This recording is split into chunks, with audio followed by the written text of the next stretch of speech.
नमस्कार। कोरोना से जुड़े इस खास शो अफवाह बनाम हकीकत में आपका स्वागत है। हम कोरोना से जुड़ी नई नई जानकारियां और स्टडी आप तक पहुंचाते हैं ताकि आप इस बीमारी के बदलते स्वरूप को लेकर जागरूक रहें। क्या क्या सावधानियां बरतनी हैं उसको लेकर जागरूक रहें। भारत में भी कोविड से जुड़ी तैयारियां जो हैं वो जोरों पर चल रही हैं। वैक्सीन के रखरखाव को लेकर, कोल्ड चेन को लेकर क्या कुछ कर रही हैं केंद्र और राज्य सरकारें, ये सब हम आपके साथ साझा करेंगे। साथ ही आपके सवालों के जवाब देंगे हमारे एक्सपर्ट। तो जुड़े रहिए हमारे साथ। और आज हमारे news maker of the day हैं doctor Veer Pushpak Gupta, national health service के से जुड़े हुए हैं। वो यूके से हैं और हमसे कुछ ही देर में हमारे साथ वो लंदन से हमारे साथ जुड़ेंगे। तो सबसे पहले अब हम रुख करते हैं अपनी टॉप स्टोरी 1 का। ब्रिटेन में कोरोना का नया वायरस देखने को मिला है और हालात जो हैं वो गंभीर हो रहे हैं। ब्रिटेन में कोरोना वायरस के एक नए वेरिएंट या नए रूप की पहचान हुई है। ये माना जा रहा है कि इस नए वेरिएंट की वजह से तेजी से कोरोना संक्रमण फैल सकता है। इंग्लैंड के कुछ हिस्सों में अब तक इसके 1000 से ज्यादा मामलों की पहचान हुई है और इसके साथ ही आज से लॉकडाउन का ऐलान भी वहां पर कर दिया गया है। लंदन के अलावा हर्टफोर्डशायर और एसेक्स भी लॉकडाउन में जाएंगे और इसके बाद माना जा रहा है कि व्यापार को भी झटका लग सकता है, क्योंकि जब लॉकडाउन होगा तो सब कुछ बंद हो जाएगा। कोरोना के नए वेरिएंट के मामले दक्षिण इंग्लैंड में सबसे ज्यादा पाए गए हैं। और हमारे साथ जुड़ गए हैं डॉक्टर वीर पुष्पक लंदन से। डॉक्टर साहब बहुत शुक्रिया। और हम ये भी बता दें कि डॉक्टर वीर जो हैं ब्रिटेन में रिकवरी ट्रायल से जुड़ी रिसर्च में भी शामिल रहे हैं। डॉक्टर वीर, ये जो नया वेरिएंट आया है इसको लेकर क्या जानकारी मिल रही है और क्यों, क्या ये पहले से ज़्यादा खतरनाक है? क्योंकि बहुत तेज़ी से फैलने की खबरें इसके आ रही हैं। जी शुक्रिया मुझे शो पे बुलाने के लिए अदिति। देखिए, जो नया वेरिएंट आया है ये इसके कुछ 1000 केसेस देखे गए हैं इस वक्त साउथ ईस्ट इंग्लैंड में, मेनली लंदन और साउथ ईस्ट इंग्लैंड जो केंट और एसेक्स का एरिया है वहां पे देखे गए हैं। इस वेरिएंट का नाम है N501 और ये जो वेरिएंट है इसमें ये माना गया है कि जो स्पाइक प्रोटीन है वायरस का उसमें थोड़ी सी म्यूटेशन हुई है, जिसकी वजह से जो वायरस है वो ज्यादा इजीली अटैच कर सकता है ह्यूमन लंग सेल्स में। सो बहुत जल्दी हमें बहुत जल्दी है अभी देखने के लिए कि ये वायरस का जो म्यूटेशन है ये ज्यादा हानिकारक होगा या ये ज्यादा बेनिफिशियल होगा ह्यूमन रेस के लिए, बिकॉज म्यूटेशंस वायरस के जो हैं वो कॉमन होते हैं। वायरस एंड बैक्टीरिया म्यूटेट करते हैं। कोरोना वायरस के ऑलमोस्ट 25 म्यूटेशंस ऑलरेडी हो चुके हैं from the time that it started in Wuhan, China. So इसलिए इतनी घबराने वाली बात नहीं है। म्यूटेशंस कॉमन होते हैं वायरसेस और बैक्टीरिया में, बट ये देखने वाली बात है कि ये जो म्यूटेशन है ये हमारे लिए ज्यादा चैलेंज प्रूव करेगी कि ये हमारे लिए एक बेनिफिशियल चीज होगी। जी डॉक्टर साहब, यहाँ पर पहचान कैसे हो रही है? जो नया वेरिएंट है उसकी पहचान कैसे हो रही है? क्या जो मरीजों में ये नया वेरिएंट पाया गया है उनके लक्षण कुछ अलग हैं जो पहले जो कोरोना से पॉजिटिव आ रहे थे और अब जो पॉजिटिव आ रहे हैं उनमें? जी नहीं, जो मेन सिम्टम्स हैं कोविड के वो सेम हैं जैसे कि पहले थे, लेकिन इनकी जो आइडेंटिफिकेशन है वो मेनली लैब में होती है अंडर द माइक्रोस्कोप।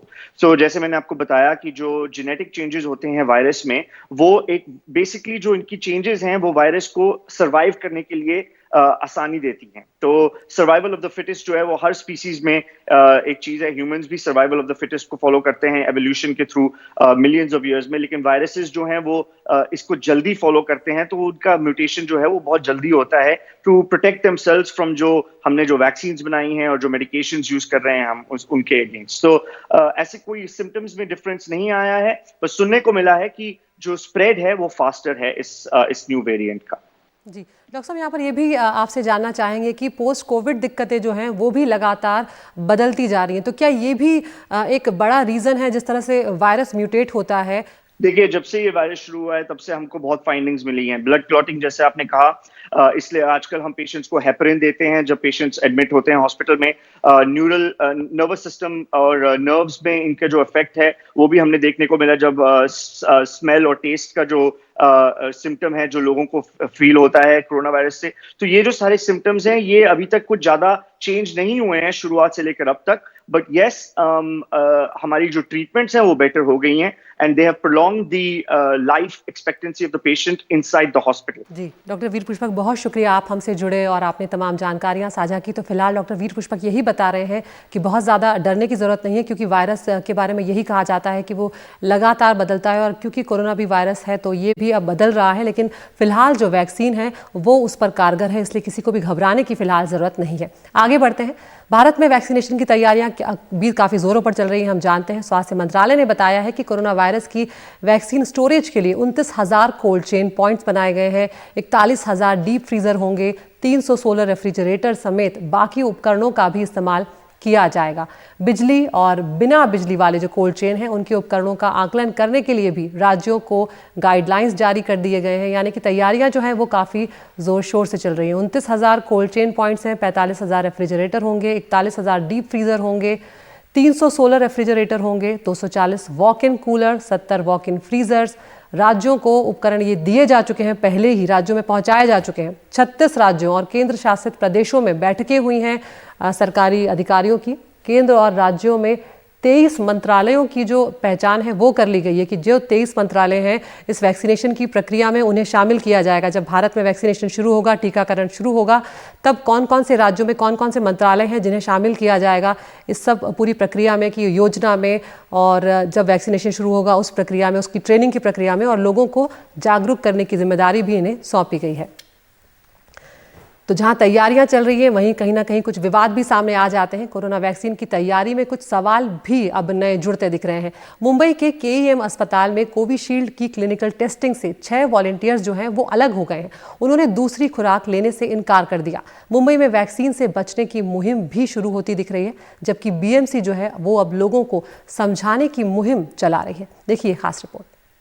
जून महीने में कोविड के शिकार हो चुके आयुष डॉक्टर एसोसिएशन से जुड़े 58 साल के डॉक्टर अख्तर शेख कहते हैं, जब तक वैक्सीन की पूरी सफलता की रिपोर्ट नहीं आती, टीका नहीं लेंगे। जबकि सरकार सबसे पहले स्वास्थ्य कार्यकर्ताओं को ही टीका दिलाने की बात कह रही है। हेल्थ वर्कर भी तो इंसान है ना, वो हेल्थ वर्कर जो है लोगों की हेल्थ का ख्याल रखते हैं, लोगों की तरफ जो है उनकी जिम्मेदारियां होती हैं। अगर वो बीमार पड़ जाएंगे या उनको अगर साइड इफेक्ट हुआ तो एक को साइड इफेक्ट हुआ, इसका मतलब बाकी लोग भी जो है वो तैयार नहीं होंगे लेने के लिए।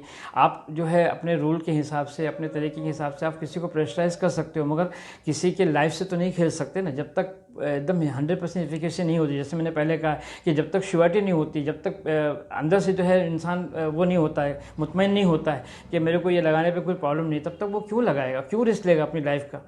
अगर उसको बेल पाल्सी हो गई, उसको पैरालिसिस हो गया, तो वो क्या करेगा बेचारा। आप ये नहीं कर सकते। और इंसान की बॉडी बड़ी कॉम्प्लेक्स है, एक पेशेंट को तकलीफ होती है दूसरे को नहीं होती। मुंबई शहर में ये आवाजें और पुख्ता हो रही हैं। सोशल मीडिया कैंपेन के साथ साथ ऐसे पैनल डिस्कशन भी हुए जिसमें छात्र, वकील और एक्टिविस्ट ने अपील की कि वैक्सीन को अनिवार्य न किया जाए। We believe that they're going to be highly damaging and the results so far have done nothing to promote। हमें लगता है कि इससे काफी नुकसान होगा। अभी तक के ट्रायल के जो नतीजे आए हैं उससे वैक्सीन के लिए भरोसा नहीं बन पाया है। लोग कोरोना से ज्यादा वैक्सीन से डर रहे हैं। लोगों से यही कहना चाहूंगा, दबाव में ना आकर खुद फैसला करें। जब तक पूरी तरह संतुष्ट ना हो वैक्सीन ना लें। Until and unless you are satisfied, I for one am not taking the vaccine। दुनिया भर में कोविड वैक्सीन के क्लिनिकल ट्रायल के दौरान जो खबरें आई हैं वो परेशान करने वाली हैं। इन खबरों पर पर्दा डालते हुए ट्रायल हो रहे हैं। मुझे ये सही नहीं लगता। मुझे इस वैक्सीन को लेने की जरूरत बिल्कुल महसूस नहीं होती। मुझे लगता है कोविड से लड़ने के लिए मेरी इम्यूनिटी अच्छी है और मुझे इससे मदद मिलेगी। मैं रिस्क नहीं ले सकती। वहीं 11,000 मेडिकल कंसल्टेंट वाली association of medical consultants Mumbai vaccine को लेकर लोगों में भरोसा कायम रखने की अपील कर रही है। जो इन्फेक्शन मुझे हुआ है गले और नाक में, वो मेरे खांसी सर्दी से दूसरों को भी लग सकता है। चाहे मैंने वैक्सीन क्यों नहीं लिया हो, दूसरे नागरिकों को, डॉक्टरों को भी लग सकता है। तो ये ज़रूरी है कि ज़्यादा से ज़्यादा लोग वैक्सीन लें, क्योंकि सिर्फ एक जन वैक्सीन, कुछ लोगों के वैक्सीन लेने से सब समस्या पूरी हल नहीं होगी। दूसरों को बीमारी लगने का डर रहेगा ही। मैं बच जाऊं लेकिन दूसरों को लग सकता है। तो जितने लोग वैक्सीन ले उतना महामारी फैलने से कम होता है। लेकिन ये चीज़ अभी भी हमें टेस्टिंग स्टेज पे है। हम अनुभव के लेवल पे हैं, जहाँ पर हम लोगों का अनुभव, देशों का अनुभव ले रहे हैं। फिर हम ज़रूर कह पाएंगे ये वैक्सीन सेफ़ है कि नहीं। लेकिन हाल ही में जो ट्रायल जिससे बुनियाद पे ये पास हुआ है, डेफिनेटली सेफ़ है और ज़रूर मैं भी लेना चाहूँगा। वैक्सीन को लेकर लोगों में डर और उठ रही आवाजों को देखते हुए बीएमसी इंफॉर्मेशन, एजुकेशन और कम्युनिकेशन यानी कि IEC कैंपेन चलाने वाली है। मुंबई से पूजा भारद्वाज की रिपोर्ट, NDTV इंडिया के लिए। तो फिलहाल एक ब्रेक के लिए यहाँ पर रुक रहे हैं, लेकिन ब्रेक के उस पार जानेंगे आपके भेजे सवालों के जवाब। हमारे साथ होंगे खास एक्सपर्ट।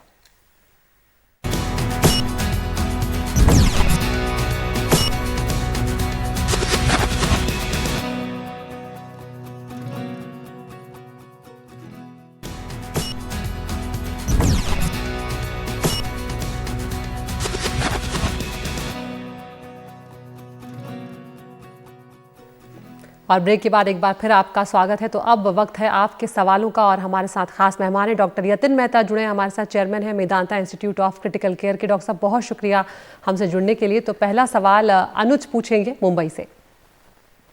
मैं मुंबई की रहने वाली 19 साल की अंजुम मिश्रा हूँ और मेरा सवाल ये है कि क्या मेरे और मेरे दोस्तों के लिए बाहर जाकर कपड़े खरीदना सुरक्षित है? हाँ जो सही सवाल है, क्योंकि मार्केट्स खुल गई हैं, मॉल्स भी खुल गए हैं।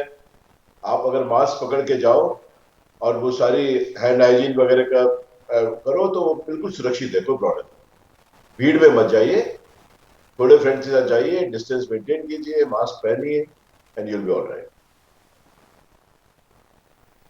जी डॉक्टर साहब, दूसरा सवाल जमशेदपुर से है, आकृति पूछेंगी।